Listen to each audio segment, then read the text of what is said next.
Olá, queridos alunos do quinto ano, tudo bem? Aqui é novamente a Prof. Gabi. Hoje nós vamos concluir a unidade 4 da apostila de Geografia de vocês. Então, peguem a sua apostila aí e bora para a aula. Vamos lá para a página 98 da apostila de vocês. Tem como título o trabalho ontem e hoje. Nós vamos ver um pouquinho do que mudou na questão dos trabalhos de antigamente e os trabalhos no dia de hoje, certo? Então, vamos pegar aqui, dar uma aproximada e diz assim, eu estou na página 98, tá? Podem pegar aí na apostila de vocês. Cada vez mais, as atividades econômicas utilizam a tecnologia, seja nas áreas rurais, seja nas áreas urbanas. A tecnologia, gente, ela vem crescendo muito, né? Na agricultura, por exemplo, o trabalho que antigamente era feito por pessoas, né, pelas pessoas, com o auxílio de animais e o uso de ferramentas, com a enxada e o arado, atualmente é feito com máquinas agrícolas modernas, que realizam o plantio e a colheita de forma mais rápida. Hoje é comum as grandes fazendas utilizarem equipamentos que irrigam os cultivos de forma controlada para evitar o desperdício de água. Na pecuária, os avanços da medicina veterinária ajudaram a reduzir doenças, pois melhoraram a saúde dos animais. Então, olha só como muita coisa mudou, né? E aqui a gente tem duas imagens, olha. A primeira imagem diz assim: antigamente, o trabalho realizado nas atividades agrícolas era feito manualmente ou com o auxílio de animais. Hoje, o uso de tecnologias é cada vez mais comum nas atividades do setor primário. E agora nós vamos falar um pouquinho sobre o lado bom, o lado positivo das tecnologias e o lado negativo, né? E alguém pode perguntar, professora, mas existe um lado negativo da tecnologia? Existe sim, e nós vamos falar um pouquinho sobre eles, né? Olha só o que diz aqui nos dois últimos parágrafos. Se por um lado o uso da tecnologia facilita as atividades do setor primário, por outro aumenta o desemprego no campo. Porque pensa bem, o que antes era feito por vários homens, por várias pessoas no campo, hoje é feito por uma única máquina, né? Então muitas pessoas ficaram desempregadas. As máquinas passaram a realizar o trabalho que anteriormente era feito pelo ser humano. Então o desemprego no campo, ele intensificou a imigração rural. Ou seja, aconteceu o êxodo rural. As pessoas acabaram saindo do campo e foram morar na cidade em busca de emprego, porque no campo já não tinha mais ali o emprego devido às máquinas. Já que muitos trabalhadores se mudam para as cidades em busca de oportunidades de trabalho nos setores secundário e terciário. Então, muitos tiveram que mudar, sair do meio rural e ir para o setor urbano atrás de emprego. No último parágrafo diz assim: as mudanças no trabalho também são observadas no setor secundário. Ao longo das últimas décadas, o uso de máquinas e equipamentos modernos, como os robôs, tem sido mais frequentes nas atividades industriais. O objetivo é aumentar a quantidade de produtos fabricados em um período menor e assim baixar seu custo. A população, gente, ela cresceu muito, né? Então hoje a demanda dos produtos, ela também é maior.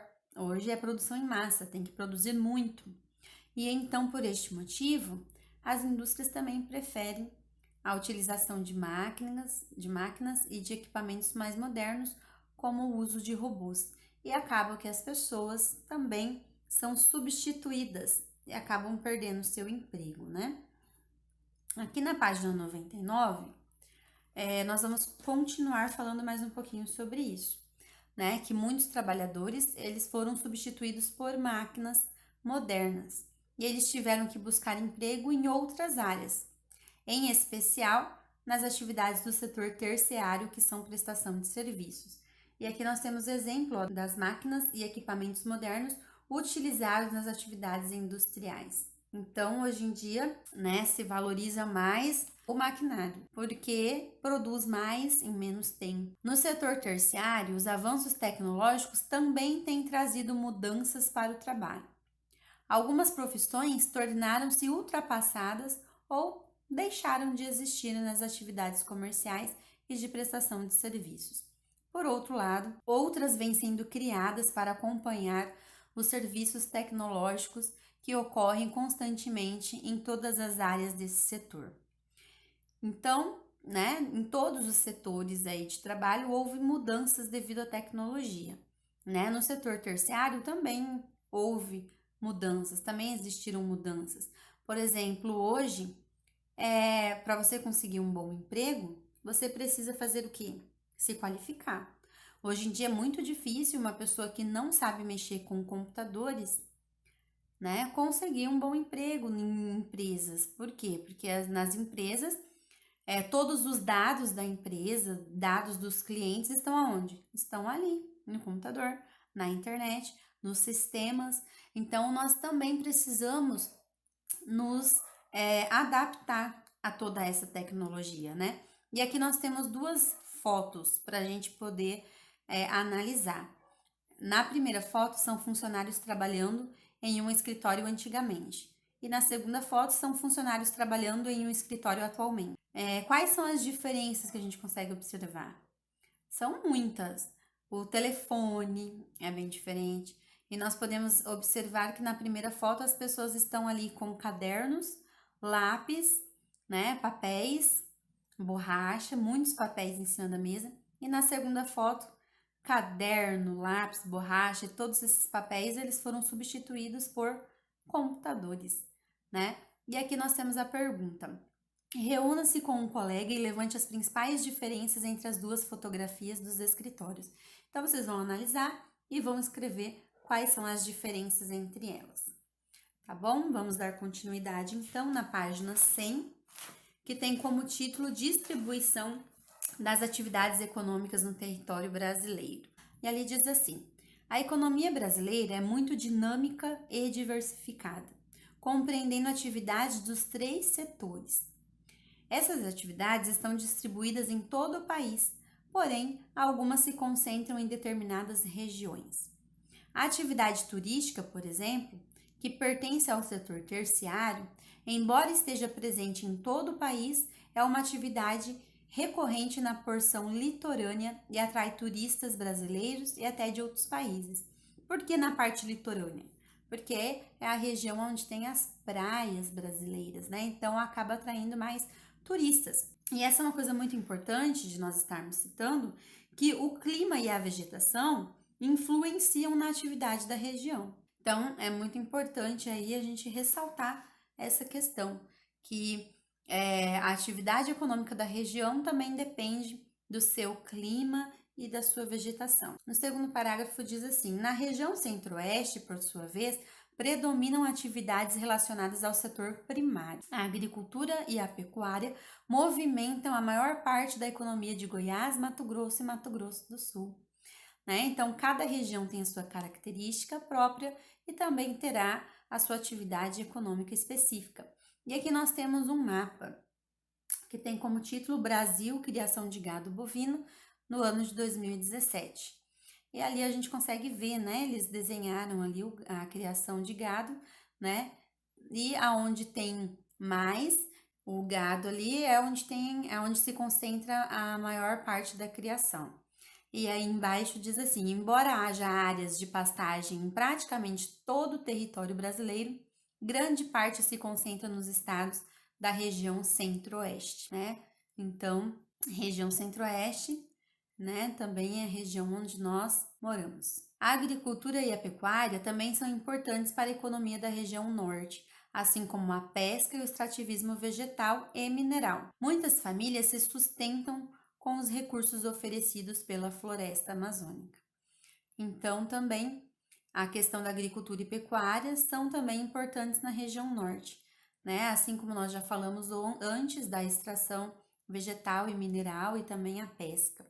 E se você olhar ali no mapa, você também vai ver que existe uma grande quantidade de criação de gado na região sul e sudeste do nosso país. Então, vamos para a página 101. Aqui na página 101 tem uma atividade, né? E ali diz assim: no mapa a seguir, é possível observar a distribuição das atividades industriais no território brasileiro. Note que há indústrias em todas as regiões do Brasil, porém, alguns estados têm um número maior delas do que outros. É o caso de São Paulo, Rio de Janeiro, Minas Gerais, Pernambuco, Paraná, Santa Catarina e Rio Grande do Sul. Então, aqui nós temos o mapa, né? Nós temos aqui as indústrias. Para você saber a quantidade de indústrias que tem em cada região, você precisa olhar na legenda, que é aqui, ó, onde está escrito ali, onde tem os pontinhos verde, né? Aí tem o tamanho do pontinho verde e do lado indica a quantidade. Menos de 1.000, de 1.001 a 5.000. Então, ali nós temos os dados. As indústrias estão sendo representadas por esses pontinhos verdes. E ali nós temos uma pergunta que diz assim: observe o mapa. Que recurso cartográfico foi utilizado para localizar as indústrias no território brasileiro? Então, eu acabei de falar sobre isso. Deem uma olhada na legenda para vocês conseguirem responder a questão. E vocês também estarão fazendo as atividades da página 102, 103, né? Na página 102 aqui nós temos a número 1, que é para vocês verem qual é a alternativa que completa melhor a frase. A número 2, vocês vão relacionar as colunas, colocando o que é o setor primário, secundário e terciário. Na número 3, vocês irão olhar essa lista de setores da economia, né, essas atividades, e vocês vão preencher a tabela. Quais dessas atividades correspondem ao setor primário, secundário e terciário? A número 4 e a número 5 são perguntas dissertativas. A número 4 diz: indique um ponto positivo e um negativo do uso da tecnologia no mundo do trabalho. Acabamos de falar sobre isso. 5. Escolha uma das atividades do setor primário e indique suas principais características. Então, também comentamos a respeito. A número 6. Nas áreas urbanas, ou seja, nas cidades, predominam as atividades dos setores. Aí você vai marcar um X, não precisa marcar um X em apenas uma. 7. Indique a atividade econômica retratada nas dicas a seguir. Então, aqui nós temos 3 dicas e aí você vai escrever de que atividade econômica que ela está se tratando. Se é agricultura, se é atividade comercial, de prestação de serviços, que tipo de atividade que é. E agora vamos para a página 104. O que eu aprendi? Então, eu aprendi que o setor primário corresponde às atividades que exploram os recursos obtidos diretamente da natureza. Eu também aprendi que a agricultura é a atividade de cultivo de diversos tipos de plantas. A pecuária é a atividade voltada para a criação de gado a fim de produzir carne, leite e outros derivados, né? O extrativismo vegetal é a atividade de extração de produtos de plantas e de recursos florestais cultivados ou não pelo ser humano. O extrativismo mineral é a atividade de exploração dos recursos naturais presentes no subsolo, como ferro, petróleo e água. A pesca é a atividade primária realizada para obter peixe e frutos do mar. Também vimos que as atividades relacionadas ao setor primário estão presentes em todo o território brasileiro, porém se destacam na economia das regiões norte e centro-oeste. E aqui na página 105 também temos algumas informações. Nas cidades, predominam áreas densamente habitadas e atividades econômicas diversificadas, presentes nas ruas comerciais, nos parques industriais e nos serviços de diferentes naturezas. O setor secundário é responsável por transformar as matérias-primas provenientes do setor primário em produtos fabricados pelas indústrias. O setor secundário é composto por diversos tipos de indústrias, inclusive nós vimos exemplos de várias delas, né?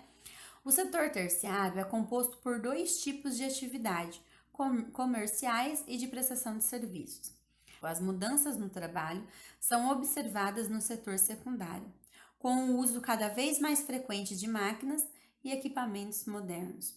O uso da tecnologia na linha de produção das indústrias aumenta a quantidade de produtos fabricados em um período de tempo menor. E a substituição de trabalhadores por equipamentos de alta tecnologia tem acentuado o aumento do desemprego, tanto nas áreas rurais quanto nas áreas urbanas. Esse é o malefício, né?